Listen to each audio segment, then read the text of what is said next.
رفاہ عامہ کے کاموں میں ذرا اس پہ غور کیجئے.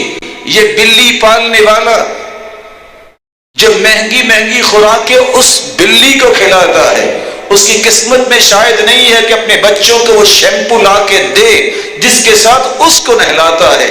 اور افسوس در افسوس تو اس کی عقل پہ ہے جو کتوں کو پالنے والا ہے. اللہ کے رسول نے فرمایا تھا من اقتنى كلبا الا كلب صيد او ماشيا فكأنما نقص من اجره قيراطان. جو شوق کی بنیاد پہ ڈاگی اپنے گھر رکھتا ہے 2 احد پہاڑ جتنا اجر اور نیکیاں اس کی ضائع ہو جاتی ہیں. بلی اور کتے کو پالنے والے کے لیے میں بھی گزارش کرتا ہوں کسی انسان کے بچے کو پال کے دیکھو، جنت میں محمد کریم کا ساتھ مل جائے گا.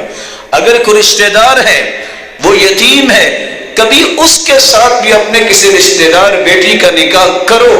یہ ہے کفالت کا ایک اعلیٰ درجہ. آپ کو مسکین تو نظر آتا ہے، اس کو کاروبار کروا کے دو. ایک ہے اس کا خیال رکھنا، بیوگان میں سے نیک اور صالحہ عورتیں ہیں اس سے بھی نکاح کر کے دیکھو. اللہ کی رسول صلی اللہ علیہ وسلم نے سوائے سیدہ عائشہ رضی اللہ تعالی عنہ کے تمام امہات المؤمنین یا تو وہ مطلقہ تھی یا ان کی خامد دنیا سے جا چکے تھے. آپ نے خود بھی اس پہ عمل کیا اور صحابہ کرام نے بھی اس پہ عمل کیا. سیدنا طلحہ رضی اللہ تعالی عنہ کیسے جلیل القدر صحابی ہیں.